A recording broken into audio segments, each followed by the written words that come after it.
Nagapasalamat kanimo ang tanan mong mga buhat o Ginoo. Ug padayga kanimo ang tanan nga nagatuo kanimo. Pasultiha sila bahin sa himaya sa imong gingharian. Ug pasuginla sila sa imong gahom. Ang kamot sa Ginoo maoy nagapakaon kanato. Iyang gitagbaw ang tanan natong mga kinahanglan.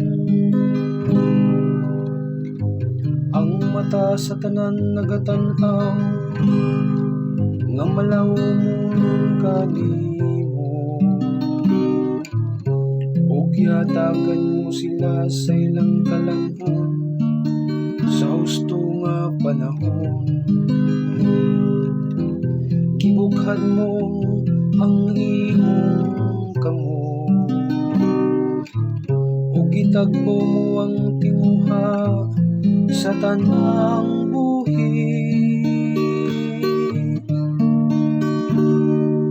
Ang kamot sa Ginoo maoy nagapakaon kanato.